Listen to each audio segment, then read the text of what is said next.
Welcome to MT Learning Students, Contemporary World Politics, Chapter number 1, Cold War Era and Non-Aligned Movement, Session number 2। तो student हम अपने session number 2 पर आ गए हैं। Session number 1 में हमने कोल्ड वार के बारे में डिस्कस किया था। कोल्ड वार कैसे ओरिजिन हुआ, कोल्ड वार का स्टार्ट कैसे हुआ, उसके कौन कौन से कारण रहे, ईस्टर्न और वेस्टर्न ब्लॉक का डिवीजन कैसे हुआ, दोनों के बीच में विचारधारा को लेकर के क्या टकराव थे। ये सारा का सारा पार्ट हमने सेशन नंबर 1 में डिस्कस कर लिया है। और जिन स्टूडेंट्स हमारे साथ नए जुड़े हैं उनसे रिक्वेस्ट है कि आप प्रीवियस वीडियो को देखें ताकि चैप्टर को और अच्छा आसानी से आप समझ सके। आइए हम अपना सेशन नंबर 2 स्टार्ट करते हैं। तो let's start student. Session number 2 में हम अपने दो पार्ट कवर करेंगे, एरेना ऑफ कोल्ड वार और Cuban missile crisis and Korean crisis. अब नाउ स्टार्ट करते हैं, what is arena of cold war. तो कोल्ड वार क्या था स्टूडेंट, ध्यान से देखिए जरा। Arena means the area where the crisis and war occurred और threaten to occur between the alliance system but did not cross certain limits, there was a no nuclear war और a world hostility. Basically student, arena of a cold war का मतलब ये था कि ये वो area थे जहां पर ईस्टर्न और वेस्टर्न ब्लॉक यानी कि नेटो और वार्सा पैक्ट की आर्मी, दोनों आर्मी आमने सामने टकराव की स्थिति में आ गई थी। दोनों के बीच में छुटपुट गोलीबारी हुई है, दोनों के बीच में लड़ाई हुई है, लेकिन वो लड़ाई जो है कोई बड़ी वॉर में कन्वर्ट नहीं हुई है। तो वो कौन कौन से एरिया थे जहां पर ऐसी सिचुएशन आ गई। इसमें देखिए लिखा है कोरिया, बर्लिन, कोंगो। ये वो एरिया थे जहां पर दोनों आमने सामने की कंडीशन में आ गए थे। क्यूबा, कोरिया, ये महत्वपूर्ण एरिया थे जहां पर जो है टकराव ज्यादा गंभीर हो गया था। ठीक है। When we talk about the arena of a Cold War, we refer to the area where crisis and war occurred, यानी कि छोटी मोटी लड़ाई वहां पर हुई है। कोरिया, वियतनाम, अफगानिस्तान ये वो जगह रही हैं स्टूडेंट जहां पर सिचुएशन ज्यादा वॉर्स हो गई। अफगानिस्तान में बहुत ज्यादा वॉर्स हो गई, टेररिज्म वहां पर ओरिजिन हुआ और आज भी अफगानिस्तान में स्टेबिलिटी नहीं आई है। कोरिया की बात करें तो कोरिया भी जो है नॉर्थ कोरिया और साउथ कोरिया में डिवाइड हो गया था, इसको हम कोरिया क्राइसिस में पढ़ेंगे। ये कंडीशन रही कोल्ड वार एरेना के दौरान। ठीक है। लेकिन इन दोनों में अच्छी बात ये रही स्टूडेंट कि जो नैम था, नैम के बारे में हम आगे पढ़ेंगे। नैम नॉन अलाइन मूवमेंट जो था वो एक थर्ड वर्ल्ड के रूप में, एक बैलेंस के रूप में काम कर रहा था, जिसके जो लीडर थे जवाहरलाल नेहरू उसके स्ट्रॉन्ग और मेन लीडर थे। Jawaharlal Nehru has mediated between two, यानी कि उन्होंने क्या किया था, उन्होंने जो है इन दोनों पावर ब्लॉक्स के बीच में मीडिएशन कराया था। कई बार उन्होंने मीडिएशन कराया था, चाहे वो क्यूबा मिसाइल क्राइसिस के दौरान हो या फिर कोरिया क्राइसिस के दौरान, यानी कि दोनों ही क्राइसिस में स्टूडेंट उन्होंने क्या किया था, मीडिएशन कराया था। किसने कराया था? जवाहरलाल नेहरू ने। जवाहरलाल नेहरू कौन थे ये मत पूछिएगा। अब आते हैं क्यूबा मिसाइल क्राइसिस पर। क्यूबा मिसाइल क्राइसिस चैप्टर में बहुत इंपॉर्टेंट पार्ट है, ये एग्जाम के पर्सपेक्टिव से भी इंपॉर्टेंट है और कोल्ड वॉर को समझने के पर्सपेक्टिव से भी इंपॉर्टेंट है। तो आइए क्यूबा के बारे में समझते हैं कि क्यूबा है क्या। सबसे पहले क्यूबा की ज्योग्राफिकल लोकेशन को समझिए कि क्यूबा जो है वो अमेरिका के पास की कंट्री है।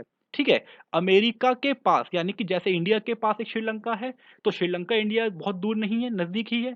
उसी प्रकार से अमेरिका के पास जो है क्यूबा स्थित है।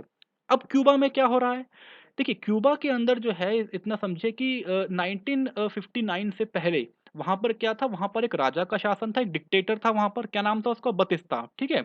बतिस्ता एक जो है किंग था, वो रूल कर रहा था।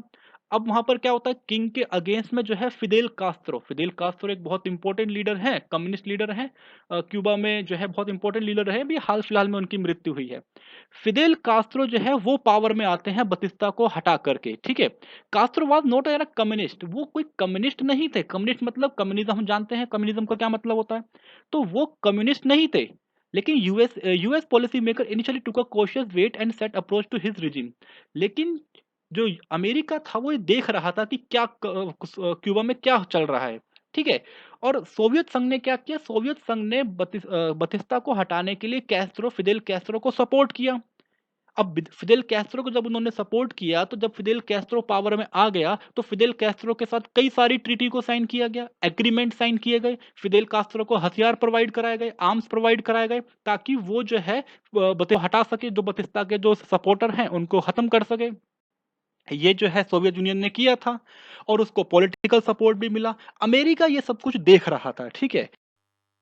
सब कुछ देख रहा था। The The origin of a Cuban Missile Crisis lie in the field by Bay of Pig. Student देखिए बे ऑफ पिग क्या होता है। देखो बे ऑफ पिग्स का मतलब ये होता है एक तरीके से कहें कि ताका झाकी करना, यानी कि अगर कोई कंट्री किसी दूसरे के यहाँ ताका झाकी करती है उसे बोलते हैं बे ऑफ बे ऑफ पिग्स, यानी कि ताका झाकी करके इन्वेजन करने की कोशिश करना। अमेरिका ये क्यूबा में करने की कोशिश कर रहा था, ठीक है।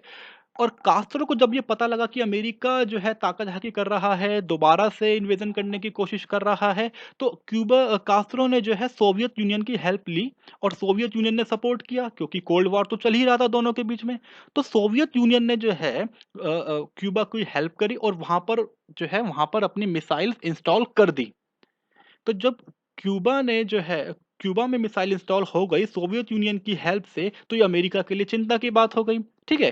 क्रूश्चेव, देखिए अमेरिका यूएसआर में प्रेसिडेंट कौन था उस समय? क्रूश्चेव। तो Khrushchev claim that his motivation for providing Cuba with nuclear weapon was to safeguard the Cuba revolution against the US aggression.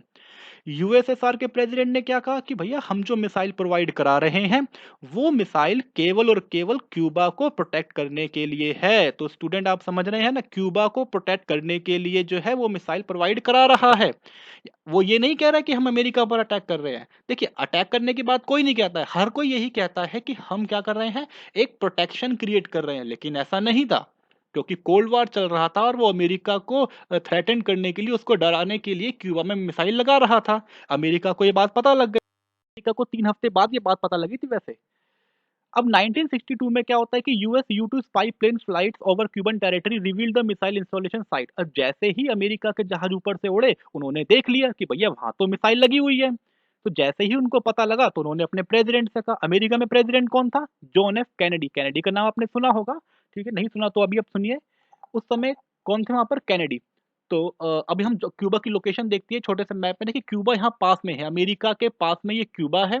और क्यूबा की जो रेंज जा रही है, देखिए रेंज जा रही है, पूरा अमेरिका ही कवर हो रहा है इसकी रेंज में, ठीक है। तो अमेरिका का डरना स्वाभाविक था, क्योंकि उसका पूरे रेंज में कवर हो रहा है, क्यूबा मिसाइल की रेंज में आ रहा है अमेरिका। तो कैनेडी ने क्या किया, कैनेडी ने अपने नेवल ब्लॉकेट क्या होता है, जो एक वॉरशिप होते हैं, नेवी सेना जो होती है, ठीक है। तो नेवल ब्लॉकेट को ये कहा कि आप जाइए और इसको रोकिए, ठीक है, जो यूएसएसआर की जो मिसाइल्स और जो हथियार आ रहे हैं जाकर के उसको रोकिए। यूनियन को बोला कि आप जो है अपनी मिसाइल्स को हटाइए, लेकिन सोवियत यूनियन ने मना कर दिया कि भैया हम तो अपनी मिसाइल नहीं हटाएंगे, ठीक है। तो अमेरिका ने उसको फोर्स किया कि आप मिसाइल हटाइए। अगर वो नहीं हटाते तो क्या होगा कि दोनों के बीच में वॉर सिचुएशन आ गई। तो दोनों जो आर्मीज थी क्यूबा मिसाइल क्राइसिस के दौरान आमने सामने की सिचुएशन में आ गई।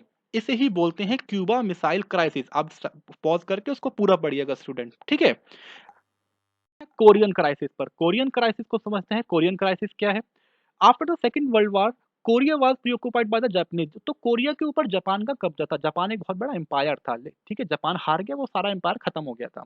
जापान ने कोरियन पर कब्जा कर रखा था, ठीक है। अब जापान के हटने के बाद क्या हुआ कि उस कोरिया को जो है नॉर्थ और साउथ कोरिया दो पार्ट में डिवाइड कर दिया, 38 पैरेलल डिग्री। ये जो अर्थ में जो होती है ना 60 डिग्री 70 डिग्री, ये अर्थ की लाइन के अकॉर्डिंग जो है 38 पैरेलल डिग्री पे उसको डिवाइड कर दिया। अब क्या होता है कि जो नॉर्थ कोरिया है, नॉर्थ कोरिया के जो वहाँ के जो लोग हैं वो पहले से ही यूएसएसआर के सपोर्ट में थे। उनको ट्रेनिंग मिली हुई थी, चाइनीज आर्मी के तरीके से वो गोरिल्ला वार जानते थे, ठीक है। Korean people army was establish in north Korea 1948। 1948 में उस आर्मी की स्थापना हुई और उस आर्मी से बहुत सारे लोग जो है वो चाइनीज लिबरेशन आर्मी के भी हिस्सा थे पहले, ठीक है। तो उस आर्मी ने क्या किया कि अगर हम देखते on 25 June 1950 the KPA invaded south Korea. जो नॉर्थ कोरिया की आर्मी थी उन्होंने साउथ कोरिया पर इन्वेडेड कर दिया। अब जैसे ही साउथ कोरिया पर इन्वेड किया तो साउथ कोरिया को बचाने के लिए अमेरिका आ गया। अमेरिका ने जो है यूनाइटेड नेशन से बोला कि आप भी आइए, आप कुछ क्यों चुप बैठे हैं। तो यूनाइटेड नेशन भी वहां पहुंचा। यूनाइटेड नेशन के पहुंचने का मतलब है कि यूनाइटेड नेशन ने जो है सभी देशों की आर्मी को इकट्ठा किया और वहां जाने को बोला कि जाइए साउथ कोरिया को बचाइए। इसी तरीके से नॉर्थ कोरिया और साउथ कोरिया दोनों आमने सामने की सिचुएशन में आ गए। एक्चुअल में कौन आया आमने सामने की सिचुएशन में? नॉर्थ कोरिया की तरफ से कौन था? यूएसएसआर, वही था ना, उसने ही तो आर्मी को ट्रेंड किया था। और साउथ कोरिया की तरफ से कौन आया? अमेरिका, क्योंकि अमेरिका सपोर्ट कर रहा था। तो कोरिया के अंदर दोनों की आर्मी, यूएसए और यूएसएसआर की आर्मी, दोनों की आर्मी आमने सामने की सिचुएशन में आ गई। इसे ही कहते हैं कोरिया क्राइसिस, ठीक है। इसे ही क्या कहते हैं? Korea crisis. तो स्टूडेंट आज के लेक्चर में जो है, आज के सेशन में